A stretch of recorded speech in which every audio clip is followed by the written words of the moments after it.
ईशान्य दिल्लीतील शक्ती विहार परिसरात शनिवारी पहाटे 4 मजली इमारत कोसळून 11 जणांचा बळी गेलाय। दिल्लीच्या मुख्यमंत्री रेखा गुप्ता यांनी या घटनेबाबत दुःख व्यक्त करत चौकशीचे आदेश दिले।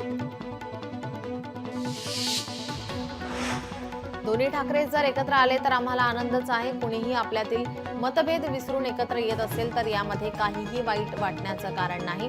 दोन्ही ठाकरे एकत्र आले तर आम्ही स्वागत करू असं देवेंद्र फडणवीस यांनी म्हटलंय। भारतीय जनता पक्षाला ठाकरे हे नाव नष्ट करायचं आहे। अशावेळी जर दोन्ही ठाकरेंनी साथ आणि प्रतिसाद ही भूमिका घेतली असेल तर महाराष्ट्र स्वागत करेल। आम्ही आता उद्धव ठाकरे यांनी भूमिका मांडल्यानंतर प्रतीक्षा करणार आहोत। आम्ही नक्कीच सकारात्मक भूमिकेतून या सगळ्या गोष्टींकडे पाहत आहोत। शेवटी महाराष्ट्राच्या कल्याणाचा विषय आहे असं संजय राऊत म्हणाले। मनसे अध्यक्ष म्हणून राज ठाकरे हे स्वतः त्यांच्याच पक्षाचं काम करतात, तसेच शिवसेना ठाकरे गटाचे प्रमुख म्हणून उद्धव ठाकरे हे काम करतात। त्यामुळे त्यांनी त्यांच्या दोन्ही पक्षाबाबत काय भूमिका घ्यावी हा त्यांचा अंतर्गत प्रश्न आहे। मात्र राज ठाकरे यांनी आणि उद्धव ठाकरे यांनी एकत्र यावं की नाही यावर आता हे आम्ही दुसऱ्या कोणत्या राजकीय पक्षाने सांगण्याचं कारण नाही। आपलं मत एवढंच आहे की प्रत्येकाने आपल्या विवेक बुद्धीने स्मरून जे त्यांना योग्य वाटतं ते निर्णय घ्यावे असं अजित पवार यांनी म्हटलंय। उपमुख्यमंत्री अजित पवार आज नाशिक दौऱ्यावर आहेत। अजित पवार आणि छगन भुजबळ एकाच व्यासपीठावर येणार। नाशिकच्या राष्ट्रवादी कार्यालयात होणाऱ्या कार्यकर्त्या मेळाव्याला दोन्ही नेते एकत्र येणार। आजच्या राष्ट्रवादी कार्यालयात होणाऱ्या मेळाव्यामध्ये अजित पवार काय बोलणार याकडे लक्ष। मुख्यमंत्री देवेंद्र फडणवीस आज नागपुरात हैदराबाद हाऊसमध्ये घेणार जनता दरबार। दुपारी 12 ते 1:30 वाजेपर्यंत जनता दरबाराचं आयोजन। मुख्यमंत्री स्वीकारणार नागरिकांचं निवेदन। अडीअडचणी असणाऱ्यांना दरबारात येण्याचं आवाहन। लाडकी बहीण योजनेचे 2100 रुपये योग्य वेळी देणार। त्याशिवाय जिल्हा परिषद पंचायत समिती निवडणुकीत आम्हाला मतं मिळणार नाहीत। वैद्यकीय शिक्षण मंत्री हसन मुश्रीफ यांचं वक्तव्य। मुख्यमंत्री तीर्थदर्शन योजनेतून हिंगोलीतील 800 भाविक अयोध्येला रवाना। आमदार तानाजी मुटकुळे, आमदार संतोष बांगर आणि अप्पर जिल्हाधिकारी अनिल माचेवाड यांच्याकडून दाखवण्यात आला हिरवा झेंडा। धुळ्यात नवीन वक्फ कायद्याविरोधात मुस्लिम बांधवांचा शांततामय निषेध। काळ्या फिती लावून नमाज पठण करत दर्शवली नाराजी।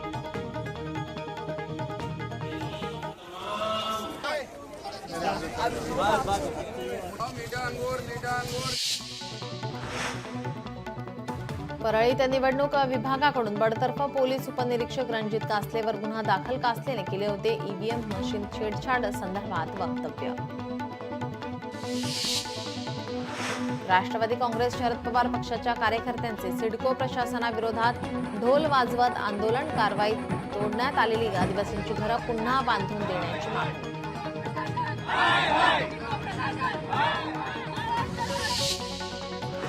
मालेगावमध्ये वाढत्या तापमानामुळे जंगलातील नदी नाले पाणवठे पडले कोरडे। वानरसेनेची टोळी पोहोचली शहरामध्ये। नागरिकांकडून त्यांच्या अन्न पाण्याची व्यवस्था।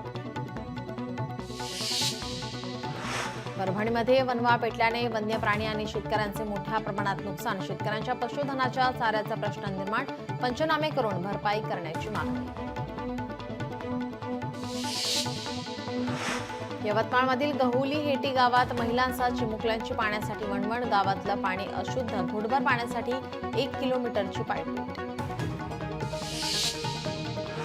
नांदेडमध्ये टोमॅटोला भाव मिळत नसल्यामुळे शेतकरी आक्रमक। शेतकऱ्यांनी ग्रामपंचायत कार्यालयासमोर टोमॅटो तुडवत केले लाल चिखल। भाजीपाल्याला योग्य हमीभाव मिळण्यासाठी शेतकऱ्यांची मागणी। हिंगोली जिल्ह्यात उष्णतेचा येलो अलर्ट। तुरळक ठिकाणी उष्ण आणि दमट वातावरण राहण्याची शक्यता। गरज नसेल तर दुपारी बाहेर पडू नका। प्रशासनाचं नागरिकांना आवाहन। वाशीमध्ये कागदी ड्रोन पत्रावळी उद्योगाला चांगला प्रतिसाद। लग्न समारंभामध्ये प्रचंड मागणी। महिलांना प्रशिक्षण देऊन त्यांना कागदी पत्रावळी बनवण्याचे कौशल्य। गट तयार करून उत्पादनात वाढ। जळगावमध्ये भूमी अभिलेख कार्यालयातून 30,000चा लॅपटॉप चोरी। सीसीटीव्हीच्या आधारे आरोपीला अटक. सुदैवाने लॅपटॉपमधील महत्त्वाचा डेटा सुरक्षित. धुळ्यातील साक्री रोड येथील पंचशील वसतिगृहास मी धुळेकर संघटनेकडून टीव्ही भेट. विद्यार्थ्यांना मनोरंजन, शैक्षणिक आणि माहितीसाठी टीव्ही देण्याचा उद्देश.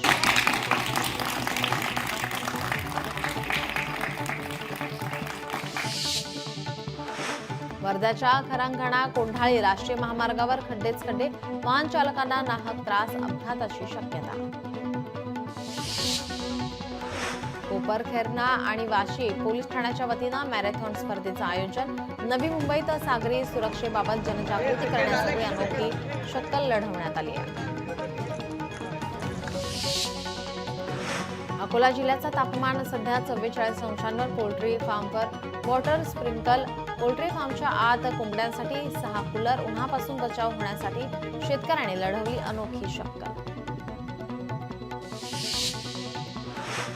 वाशिममध्ये IPL क्रिकेट मॅचचा थरार सुरू असून यातील प्रत्येक मॅचवर जोरदार सट्टा लावला जातोय. क्रिकेटचा ऑनलाईन सट्टा लावणाऱ्या स्थानिक गुन्हे शाखेचा पथकानं छापा टाकलाय. धुळे सोलापूर राष्ट्रीय महामार्गावर दुचाकी आणि ट्रॅव्हल्समध्ये भीषण अपघात. या अपघातात 2 युवक गंभीर जखमी. जखमींवर जिल्हा रुग्णालयात उपचार सुरू.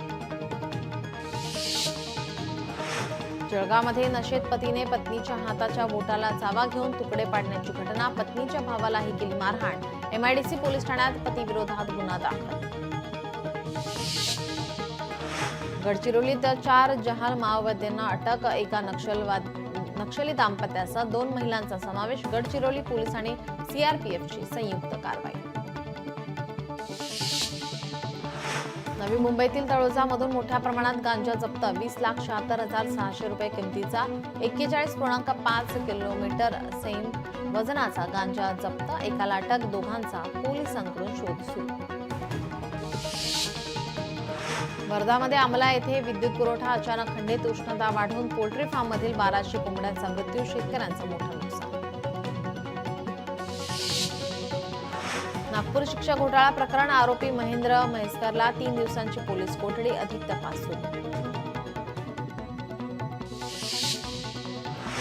मैत्रिणीच्या वडिलांनी धमकी दिल्यामुळे तरुणाची आत्महत्या. छत्रपती संभाजीनगर मधील धक्कादायक घटना.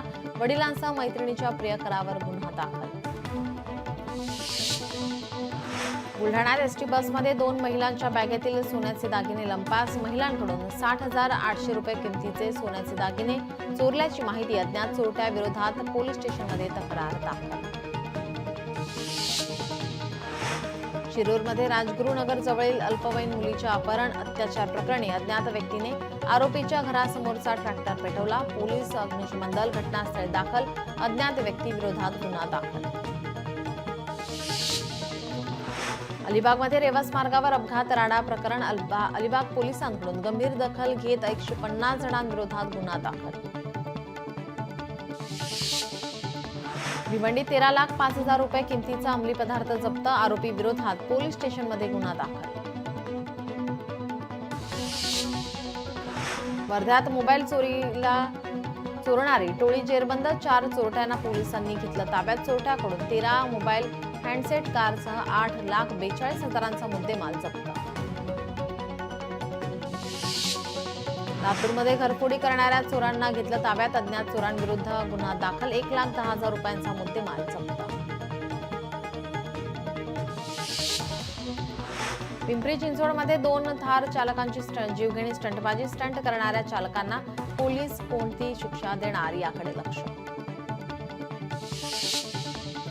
परभणीत महावितरणच्या हलगर्जीपणामुळे शेत आखाड्याला आग. शेती उपयोगी साहित्य जळून खाक.